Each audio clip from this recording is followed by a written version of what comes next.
네, 안녕하세요. 최준영입니다. 베네수엘라 이야기가 점점 이제 급물살을 타고 있습니다. 정말 2026년 어떻게 시작될지 알 수 없는 그런 상황으로 치닫고 있습니다. 일단 뭐 뉴스에서 보시는 것처럼 이제 트럼프 대통령이 베네수엘라에서 5천만 배럴 원유를 미국이 그냥 갖고 오는 것 같아요. 그냥 갖고 오기로 했다. 뭐 이런 이야기를 하고 그걸 통해 가지고 이제 시장가로 풀어서 그 차익을 가지고 잘 쓰겠다. 뭐 이런 이야기까지 이제 해가고 있는데 현재 알려진 바로는 뭐 베네수엘라와 미국 관료들이 원유를 미국에 어떤 양으로 얼마만큼 수출할 것인지를 둘러싼 논의가 시작됐다라는 이야기가 나오고 있습니다. 화면에 보시는 것처럼 마두로 대통령 같은 경우에는 이제 뭐 뉴욕으로 지금 압송이 돼가지고 이미 이제 재판이 이제 시작된 상황이고, 다른 한켠에서는 이제 남아 있는 베네수엘라의 이제 정부와 그리고 미국이 이제 협상을 해서 뭔가 상황을 바꿔보자라고 이야기를 하는 것 같습니다. 어쨌든 미국 입장에서 봤을 때는 제재를 이제 해제하고 미국으로 원유 수출을 좀 늘리는 방안으로 이제 이야기를 좀 하는 것 같고, 당연히 미국 입장에서 봤을 때는 이러한 과정에서 미국 석유 메이저들이 들어가서 이익을 독점하는 그러한 형태를 이제 보여주려고 하는 것 같습니다. 문제는 현재 화면에서 보시는 것처럼 베네수엘라의 이제 원유 생산량이 이제 급속도로 지금 이제 많이 줄어들었다라는 상황이죠. 그래서 이것을 이제 다시 올려서 미국으로 수출량을 올리기 위해서는 여러 가지로 좀 돈이 많이 들어가야 되는데 이 돈을 과연 미국 석유 메이저들이 낼까? 뭐 이런 생각을 좀 하게 됩니다. 즉 그 한 50만 배럴 정도를 증산하는 데 있어서 현재 한 100억 달러 정도가 필요하겠다라는 이야기를 합니다. 그러니까 기존의 시설들이 엉망진창이다 보니까 그 정도 돈이 들고 한 2, 3년 걸릴 것 같은데, 글쎄 과연 이제 그러한 투자를 할 각오가 돼 있을까라는 생각도 좀 들고요. 어쨌거나 이제 상당히 상황은 우리가 처음에 예상했던 것보다 평화롭게 진전될 가능성도 보이고 있습니다. 즉 카라카스에, 그러니까 베네수엘라 수도 카라카스에 이제 원래 미국 대사관이 있다가 폐쇄가 됐는데 현재 다시 이제 개관을 준비하고 있다라는 이야기들이 나오고 있습니다. 그러니까 카라카스에 다시 이제 성조기가 휘날리는 순간이 이제 다가오고 있다라고 이제 이야기도 할 수 있겠죠. 어쨌든 이제 상부에서는 저 미국 뭐 백악관, 그다음에 카라카스의 정부 차원에서는 여러 가지 논의가 이제 이루어지고 있습니다만 국민들은 상당히 이제 불안한 상태에 있습니다. 그래서 대부분의 국민들은 뭐 일각에서는 뭐 환영 시위를 뭐 아니면 반대 시위를 한다라고 얘기를 하지만 대부분의 시민들은 일단 집에 머무르면서 이제 사태를 이제 주시를 하고 있다라는 게 일반적인 이야기인 것 같습니다. 그래서 현재 상당히 이제 내부적으로 긴장이 좀 팽팽한 그러한 상태인 것 같고요. 어쨌든 이제 마두로 대통령을 돌려내라라고 하는 친정부 세력들의 조직화된 아니면 뭐 자발적인 시위들이 이제 카라카스 시내에서는 여러 차례 보이고 있습니다.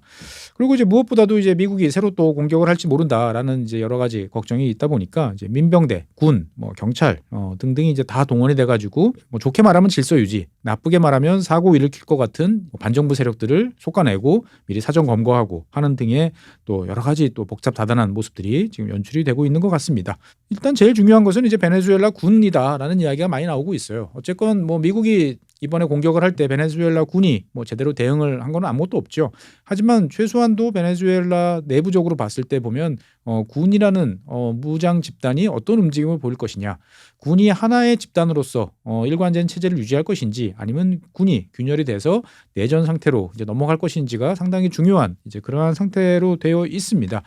어쨌건 미국 입장에서 봤을 때도 이 베네수엘라 군 무장 세력들의 일단 지원 협력이 없이는 뭐 여러 가지로 통치하는 것이 상당히 어렵겠다라는 이야기가 나오다 보니까 현재 이제 미국 입장에서도 제일 큰 관심은 베네수엘라 군이 어느 방향으로 갈 것인지에 대한 여러 가지 이야기들이 오고 가고 있는 그러한 상태입니다. 사실 뭐 트럼프 대통령이 자랑했던 것처럼 이제 까불면 죽어라고 하는 것이 이제 현실화되긴 됐습니다만, 냉정하게 생각해 보면 왜 갑자기 정말로 난데없이 뭐 베네수엘라하고 미국이 사이가 안 좋았던 것은 뭐 지난 차베스 때부터 거슬러 올라가니까 거의 30년 가까이 사이가 이제 안 좋았죠.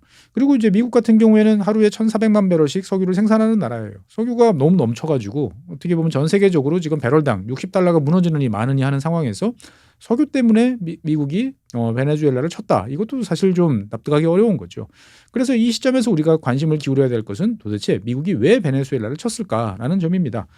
베네수엘라를 왜 쳤는가에 대한 대답은 제가 지난 11월 달쯤에 소개해드렸던 여기 이 보고서에 있습니다. 즉 국가안보 전략 이 보고서에 상세하게 나와 있다라고 이제 볼 수가 있겠습니다. 그래서 이 보고서의 이제 핵심은 제가 그 당시에 이제 말씀드린 것처럼 이제 서반구라고 하는 지역에 미국을 제외한 다른 세력이 군사력을 배치하거나 아니면 전략적 자산을 통제하는 것을 막겠다라고 이제 공언을 해 왔습니다. 한번 내용을 볼까요? 그래서 이제 웨스턴 헤미스피어라고 하는 이제 여러분들이 익숙한 서반구라고 하는 그 항목이 A 항목이 있죠. 그러니까 제일 우선적으로 관심을 갖는 지역이다라고 이야기를 하는데 여기 보면 이런 식으로 평가를 하고 있습니다. 서반구 국가가 아닌 경쟁국 누구겠어요? 당연히 중국이죠. 중국이 우리한테 미국에게 경제적 불이익을 주고 있으며 미래에 전략적으로 해를 끼칠 수 있는 방식으로 계속 서반구에 대규모 진출을 하고 있다. 베네수엘라, 브라질, 아르헨티나, 페루 이런 나라들을 이제 뜻하는 거죠. 그래서 미국이 지난 11월 달에 발표한 NSS에서는 이제 이러한 중국의 침투에 맞서지 않고 허용한 것은 수십 년 동안에 미국이 저지른 가장 큰 실수다라고 이야기들을 이제 해놓고 있습니다. 그러면서 그러면 이제 어떻게 할 것이냐라는 거에 대해서 이 NSS를 보면 이번에 마두로 대통령 체포와 관련된 여러 가지 키워드들이 숨어 있습니다.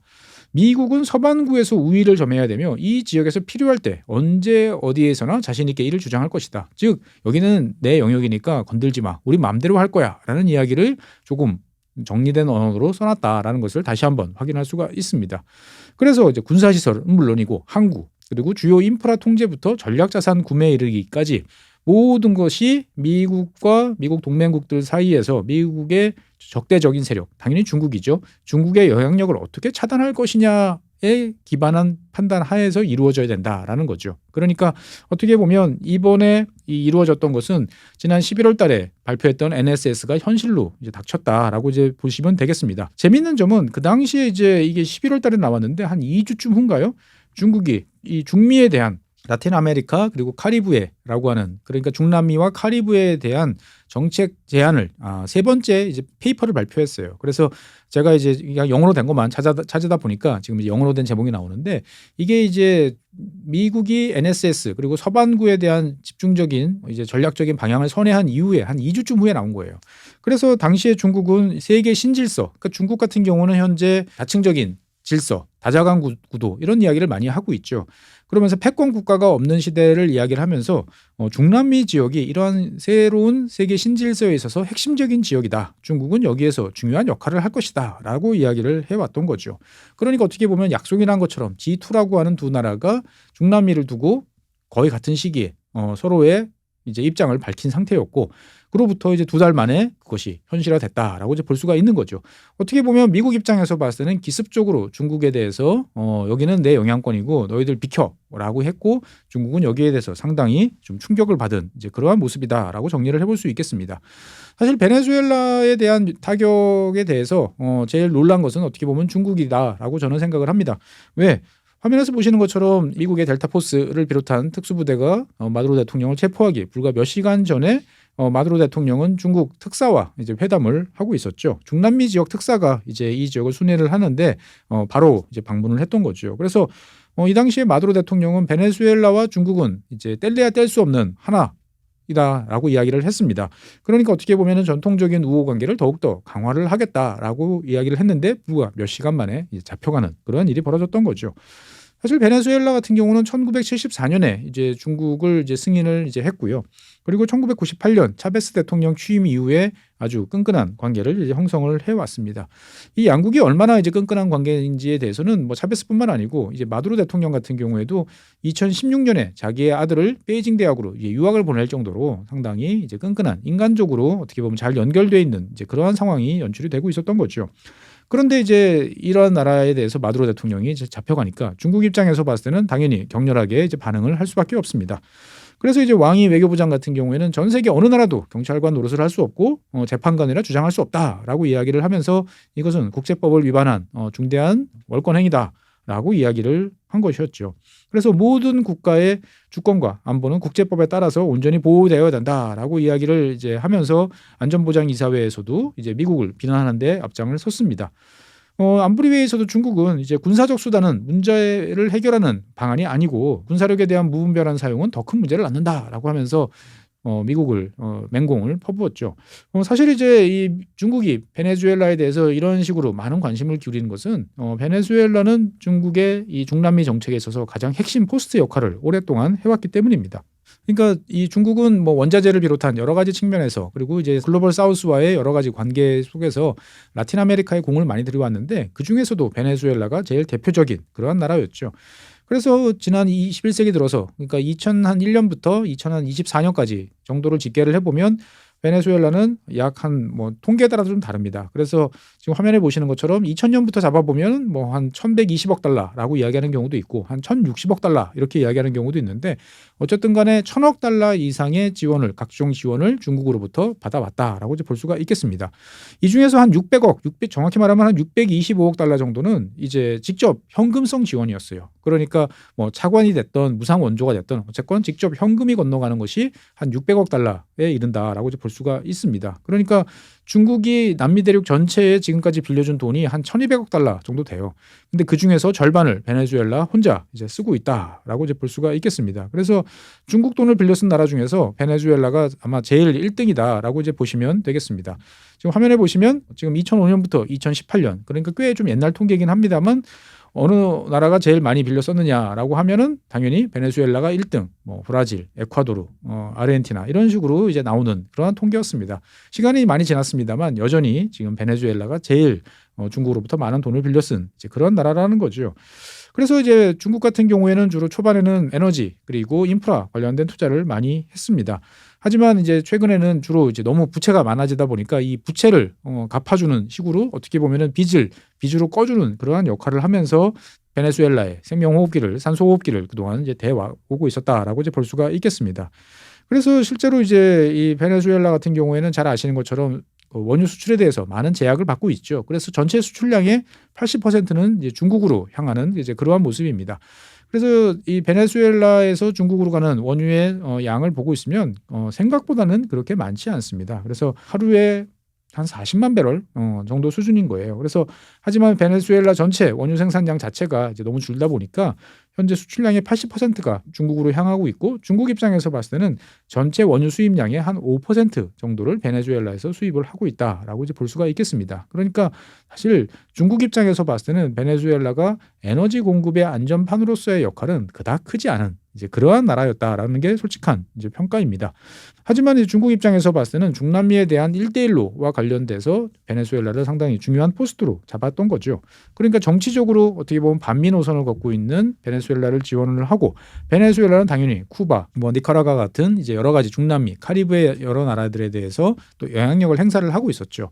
그러니까 베네수엘라를 중국이 잘 잡고 있으면 이 중남미 지역, 라틴 아메리카 지역에 대해서 중국의 영향력을 간접적으로 확산시킬 수 있다라고 생각을 해왔던 거죠. 결국 이렇게 되면 이것이 중국이 추진하고 있는 다극화 질서의 교두보를 마련할 수 있구나라고 생각을 해왔던 것 같습니다. 그래서 중국과 베네수엘라 관계는 2023년도에 이제 전천후 파트너십이라고 하는 관계로 형성이 됐어요. 그러니까 우리가 무슨 전략적 파트너 뭐 이런 식으로 이야기를 하잖아요. 그런데 중국 같은 경우에는 전략적을 넘어서 전천후라는 이제 표현을 씁니다. 그러니까 어떠한 일이 있어도 우리는 최고의 동맹이다. 그러니까 아주 극소수 나라 파키스탄 그리고 베네수엘라 정도에만 이제 부여하는 이러한 이제 명칭을 이제 부여해줄 정도로 아주 긴밀한 관계를 이어왔던 거죠. 여기에 대해서 당연히 베네수엘라도 중국산 무기라든지 이런 것들을 많이 수입을 했죠. 사실 제일 이번에 제 개인적으로 눈길을 끌었던 것은 베네수엘라가 중국으로부터 수입했던 이제 레이더가 있어요. 지금 화면에서 보이시는 이 VHF 레이더인데 스텔스기를 탐지할 수 있는 성능을 보유한 레이더라고 알려져 있습니다. 그런데 이번에 아무런 역할을 이제 못했다라는 점에 대해서는 여러 가지로 앞으로 좀 들여다볼 점이 있습니다만 어쨌든 베네수엘라는 중국산 무기를 가장 많이 또 수입하는 그러한 나라 중에 하나였어요. 그러니까 양자 간에 있어서 아주 끈끈한 관계였고 중국으로서는 미국 턱 밑에 아주 좋은 교두보를 마련해 놓고 뭐 에너지, 안보, 그다음에 미국의 견제 등등을 이제 한꺼번에 해결할 수 있는 좋은 파트너였는데 이번에 그 관계가 일시에 이제 붕괴됐다라고 이제 볼 수가 있겠습니다. 사실 중국 내부적으로는 이제 이 마두로 대통령 체포하는 모습을 보면서 많은 중국 국민들은 야 우리도 그러면은 대만에 대해서 저렇게 하면 돼라고 이야기를 하는 견해들이 상당히 많다라고 이야기를 합니다. 그러니까 이제 아니 국제법 무시하고 마두로를 저렇게 잡아왔는데 우리도 대만에 가서 대만 총통을 잡아오면 되는 거 아니야? 라고 이야기를 하는 거죠. 그러면서 왜 우리는 못해? 라는 이야기를 이제 합니다. 사실 이제 여기에 대해서 여러 가지 이야기들이 있습니다만 중국 입장에서 봤을 때는 엄밀히 말하면 이 미국과 베네수엘라의 이번 사태와 관련돼서 별로 참조할 것은 없어요. 왜 그러냐? 미국하고 베네수엘라는 남남입니다. 다른 국가예요. 그러니까 이거는 국제법과 관련돼 있는 논의의 이제 국면이죠. 하지만 중국 입장에서 봤을 때 대만은 어떻죠? 자기네 나라입니다.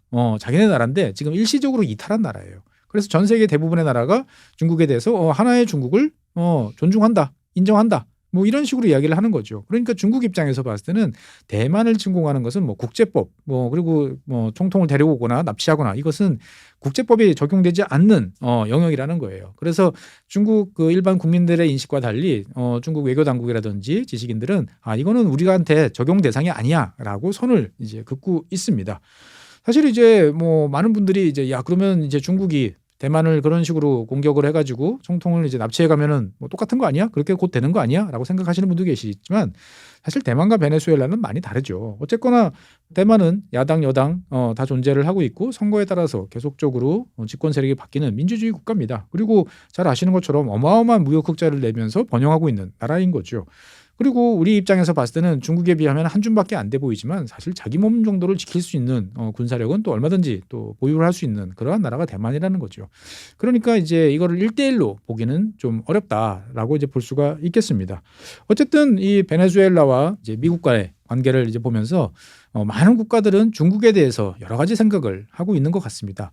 즉 어떻게 보면은 뭐 과거 이란에서 미국이 공격했을 때도 그런 게 있었습니다만 반미 미국에 대해서 반대한다는 명목으로 뭉치고 있는 나라들은 꽤 많이 있습니다. 글로벌 사우스라고 하는 넓게 보이는 이 지역부터 시작해서 그 다음에 뭐 브릭스 같은 그런 존재도 있고요. 여러 가지 또 동맹들 뭐 러시아, 중국, 뭐 이란 이렇게 연결되는 뭐 삼각축 이런 이제 다양한 반미 세력들의 연대들이 있어요.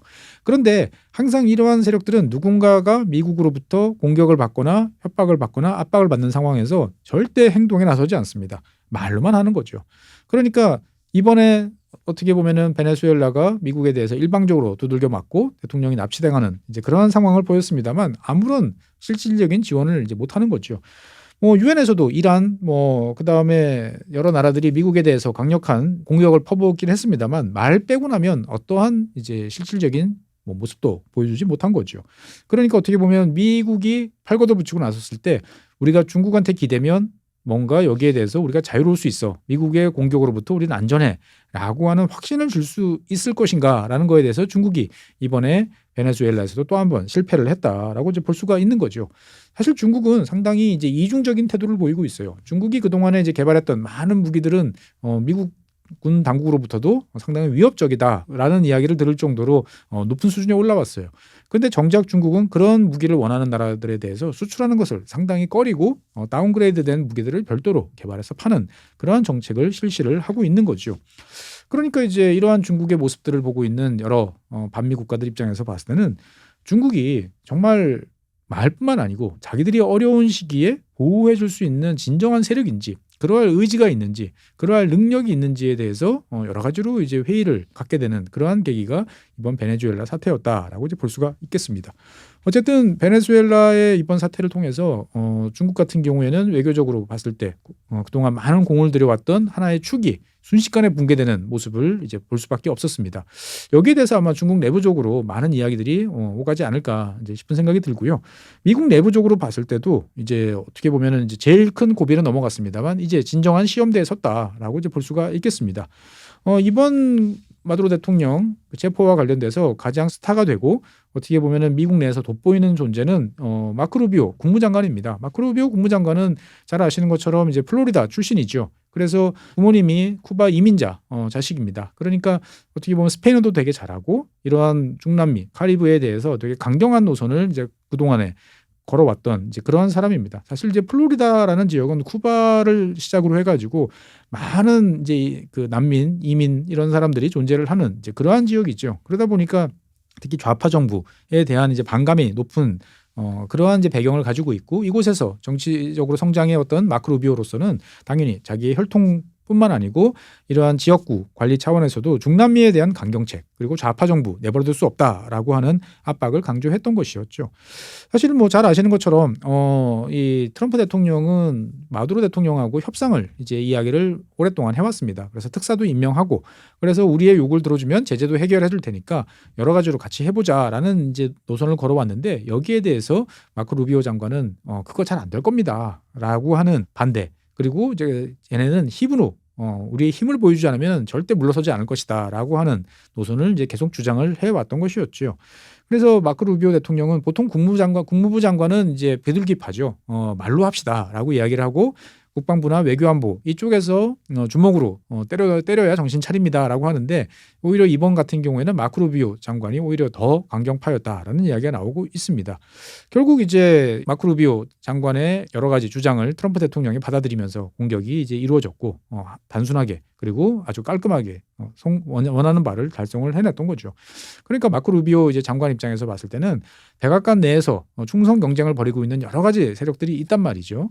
그런데 이러한 세력들이 좌우간 이 베네수엘라에 대해서는 일치된 목소리를 내는 틈을 타서 자기가 그 주도권을 장악을 하고 밀어붙여서 결과를 내는데 성공을 한 셈입니다. 어쨌든 이제 미국 입장에서 봤을 때는 이제 베네수엘라를 뭐 통치를 하던 관리를 하던 무슨 명칭을 붙이던 새로운 이제 도전에 직면하고 있는 그러한 상황입니다. 그래서 트럼프 대통령 같은 경우에는 일단 자기가 이룬 이러한 성과에 대해서 기분이 좋은지 그답지 않게 마크 루비오 국무장관에게 베네수엘라 문제를 이제 총괄해라라고 하는 총괄 책임자로 이제 지정을 했습니다.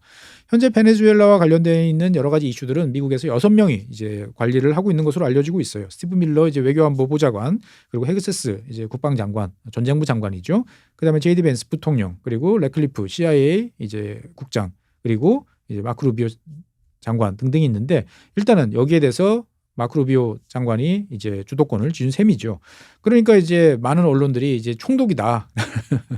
아니면 이제 옛날 스페인 식민지를 다스렸던 이제 부왕이다라고 하는 이제 표현을 쓸 정도로 지금 중남미에서는 이제 마크 루비오 장관의 이제 발언, 행동에 대해서 아주 높은 관심을 보이고 있는 거죠. 어쨌든 이제 미국 입장에서 봤을 때는 현재 베네수엘라의 원유 수출을 계속적으로 지금 압박을 하고 봉쇄를 하고 있는 정책을 취하고 있습니다. 그러니까 니들이 안에서 깃발 흔들고 총 쏘고 뭐 해봐야 너희들이 견딜 수 없잖아라고 이야기를 하면서 우리 말을 듣고 빨리빨리 우리 이득을 맞춰서 너희들이 타협해라라고 하는 압박을 지속을 하고 있는 거죠. 그리고 그러한 압박들이 이제 화면에서 보시는 것처럼 지금 이런 식으로 베네수엘라 앞바다에 이제 유조선이 떠나지도 못하고 들어오지도 못하고 그냥 이렇게 정처 없이 계속 있는 그러한 상황을 만들어내면서 아까 앞서 말씀드린 것처럼 미국과 협상을 통해서 미국의 원유를 저렴한 가격으로 넘겨주든지 아니면 공짜로 넘겨주든지 하는 이제 이러한 타협책들이 점점 등장을 하고 있는 것 같습니다. 어쨌든 베네수엘라와 관련돼 있는 그리고 마두로 대통령 체포와 관련된 이야기는 단순한 하나의 에피소드가 아니고 어떻게 보면 이제 미국과 중국이라고 하는 G2라고 하는 거대 세력이 서로가 영향권을 침투하고 방어하기 위한 과정에서 벌어지는 일이었다라고 이제 볼 수가 있겠고요. 현재까지만 나온 손익계산서를 보면 미국이 기습적으로 중국이 그동안 25년 동안 투자해왔던 것을 한 번에 손쉽게 팔을 꺾었다라고 이제 볼 수가 있을 것 같습니다. 여기에 대해서 중국이 과연 어떤 카드로 맞설 것인지 아니면 중국도 미국이 했던 것과 같이 다른 식의 모습을 자기 영향권에서 보여줄 것인지 우리가 관심을 가지고 좀 지켜봐야 될 것 같습니다. 어쨌든 우리가 알고 있던 그러한 통상적인 세계화 시대의 국제법 그리고 국제 관례는 더 이상 존재하지 않는다라는 것을 이제 보여준 것이 대표적이고요. 어쨌든 미국이라는 나라는 서반구라고 하는 자기의 뒷마당에서 확실하게 존재감을 부각시키고 여기에 대해서 중국으로 대표되는 다른 세력들의 진입을 차단하고 무조건 미국이 최우선 이익을 챙겨가는 이제 그러한 지역으로 하겠다라는 것들을 단순히 말이 아닌 행동으로 보여주고 있다라고 정리를 해볼 수 있겠습니다. 네, 오늘은 베네수엘라와 관련된 미국과 중국의 어떤 갈등 그리고 중국의 여러 가지로 전략적인 실패와 관련된 얘기를 나눠봤습니다. 계속 들어오는 소식과 관련된 사항들 정리해서 다음번에 다시 말씀드리도록 하겠습니다. 지금까지 시청해주신 여러분 대단히 고맙습니다.